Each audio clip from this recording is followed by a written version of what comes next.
I'm Christopher Gerbi, or I go by Chris, and I'm a professor in the Earth and Climate Sciences at the University of Maine. And I am also Associate Dean for Research in the College of Natural Sciences, Forestry, and Agriculture at the University of Maine. I also have an affiliate appointment with the Center for Research in STEM Education, also at UMaine.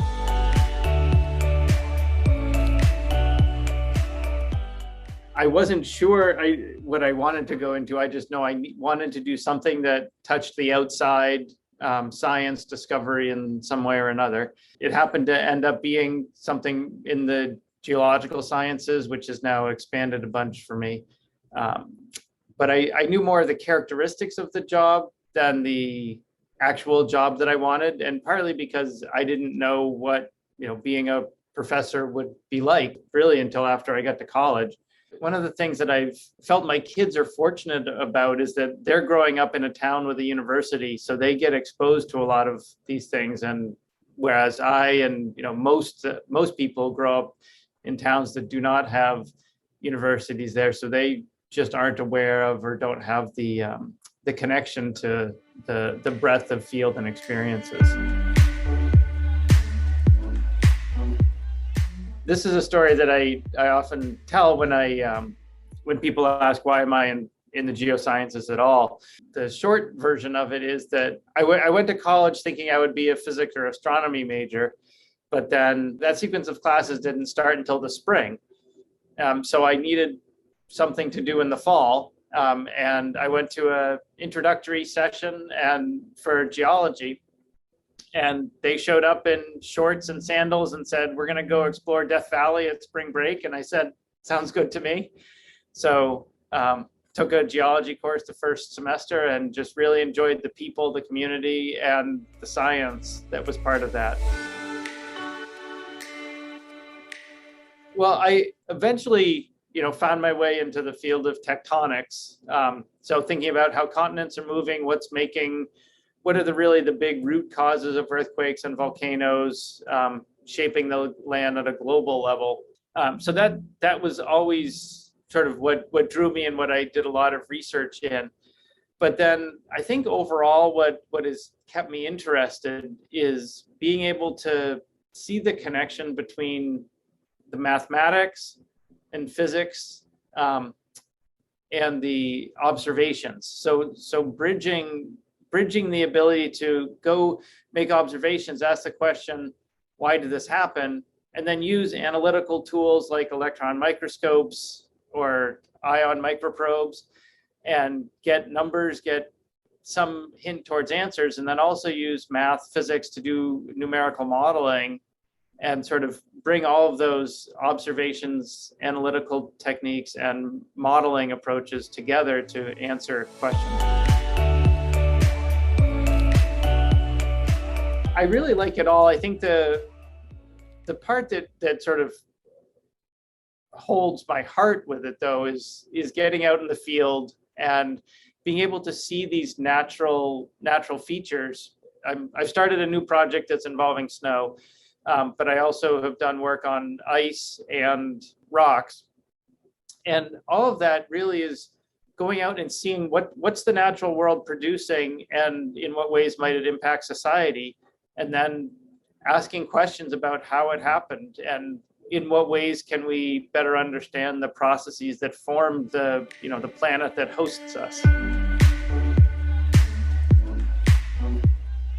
Favorite thing to teach? I think one of my favorite connections to make is relating the first principles of physics, basically physics and chemistry, sort of those basic things that help govern how the world runs, and use those as stepping stones to get towards explaining much more complex, more practical Earth phenomena. And one of those, I think, is really around plate tectonics. The reason that we have all these continents moving, or the tectonic plates moving across the globe, the primary driving factor of all of this is simply gravity acting on density differences, which is a fundamental physics and some chemistry principle. So that really it's gravity and density differences is what drives so much of the Earth.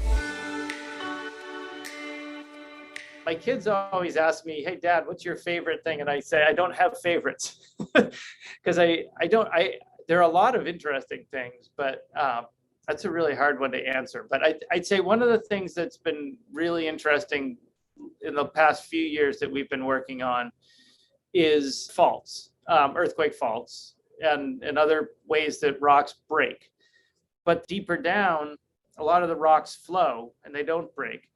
But one of the things that I and graduate students and other professional colleagues have been really working to understand and think we can justify is that even though the rocks aren't breaking at a macro scale down deep, and they're staying coherent and flowing if you look at them at a certain scale, at the microscopic scale, they are actually breaking, or the processes that are making them flow is essentially mathematically equivalent to breaking.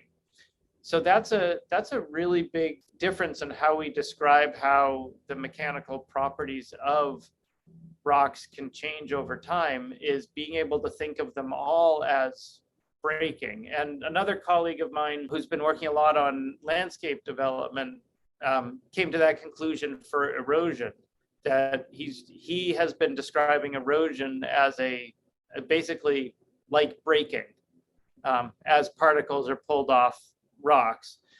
And so, linking the sort of surface of the earth to the earthquakes to down deeper, that's been a really fun intellectual journey. I was in graduate school and, thinking there is no way I could both teach and do research at the same time, because it just seemed like it was going to be too much. Like I either need to be a research person or, be at an institution that does teaching. So I actually was surprised that I was able to feel comfortable in a role that did both, because I really expected that it was going to be too much of a mental challenge to try to be good at teaching and be good at research. And I think that one of the reasons that it works so well is that at research universities like the University of Maine, we have such a strong vertical integration between the undergraduate students, the graduate students, the staff, and the faculty, that everybody really works well together. And a big part of that is that the graduate students are a major part of the research engine, but also really good at mentoring the undergraduate students. A lot of what I do right now, especially in my administrative role, is I'm looking at a computer. I certainly didn't expect to be spending as many hours on a computer as I am now, and as many hours writing as I do now. So honestly, a lot of what my time is reading and writing. I get into the lab to look at look through a microscope as much as I can, but it's not a terribly large number of hours a day. I think one of the things that I do end up spending a lot of time on is writing code for numerical models. In a typical day, I definitely want to have as many personal interactions as possible with students and colleagues. And so, that really varies day to day how much that happens. But I think that being in a room with someone and having a whiteboard there and, being able to draw and talk about the science is really helpful. But then having time to go work by yourself with no one around you to really get deep into, again, working on numerical models or writing or reading journal articles or textbooks, just to prepare for, making sure we understand the science that we're trying to publish about. One of the things that we've done is that we've benefited a lot from working with mechanical engineers on this. And this has probably been over 10 years at this point. What we have done is we have built 3, we call them toolboxes, but really they relate the structure or microstructure of geological materials to their macroscopic properties. So what we can do is, if we think of a rock that has different minerals in it, let's just say 5 millimeters by 5 millimeters. And we can draw out the shapes and patterns and where all the different minerals are. So we might have quartz and a feldspar and a mica, just to pick three minerals, know where they are and what their orientations are, because different minerals have different properties and different orientations. So we can take those minerals, draw them out in the computer and say what their orientations are. And then one of our toolboxes can basically calculate what seismic waves would do as they were going through that rock. So we can figure out how fast those earthquake waves would travel in different directions. And why that's important is because earthquake waves are really the way we understand about the interior of the earth. The major earthquakes like affected Japan a few years ago, they send out waves worldwide, and depending on the paths that those waves take through the earth to different receivers in North America, Europe, South America, et cetera, we can learn what the temperature is, how much liquid might be in different parts of the earth. So knowing the velocities of seismic waves is really important. So one toolbox does that. Another one, we can build whatever structure of minerals or rocks that we want in there. And then it will calculate, if we think about sort of shearing it that way or squishing it down or pulling it apart, where would be points of high stress? Where would the rock most be likely to break? And or we can calculate what its overall bulk properties are. And then the third toolbox that we've developed is for doing larger scale seismic or radar surveys. So again, we build an underground structure numerically, and we say, well, we want to run our radar detector across this part of it, and it will send down the waves and calculate what the receivers would be like, so we can simulate what radar or seismic surveys might see. And then the coding part of that is, it's really just being in the detailed text files with Python or MATLAB, some Fortran. Those are the main things that we're using these days. The job is what you want to make of it.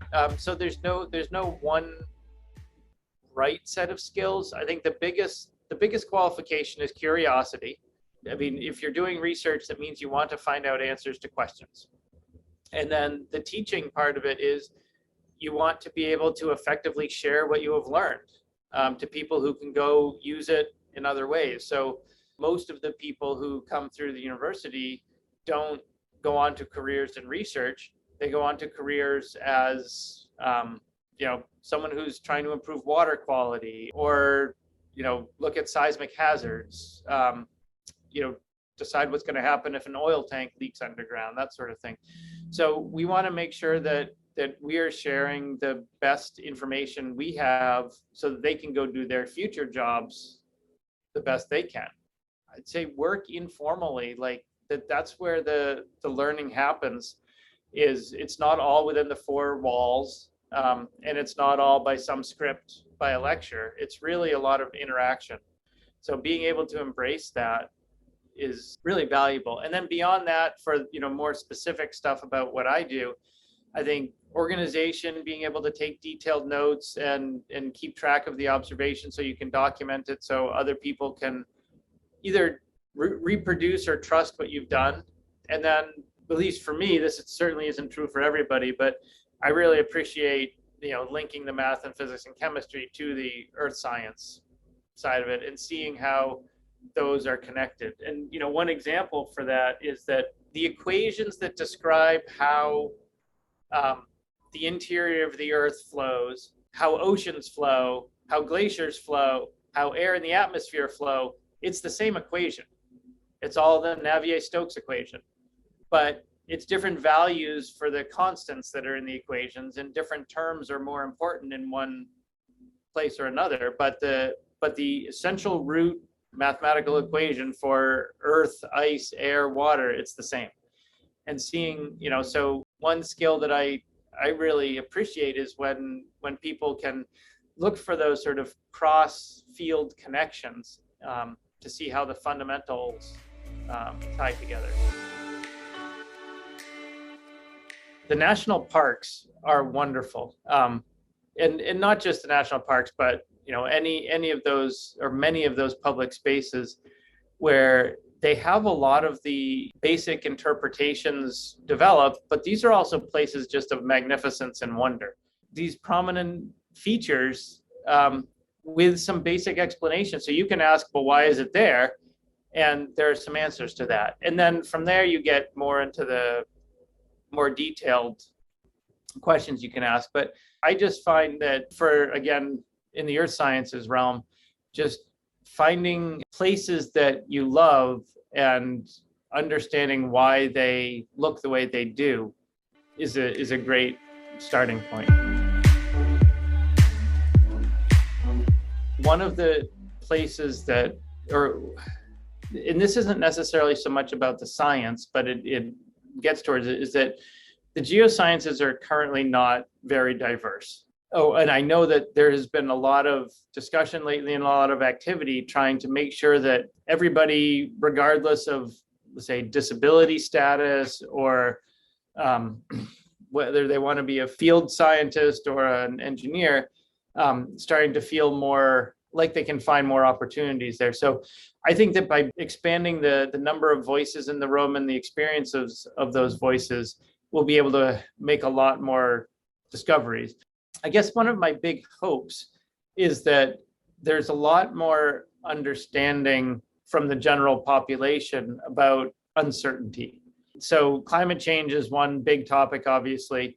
I think that we still have a long way to go for the general public to really understand what error bars are when we're talking about predictions, for example.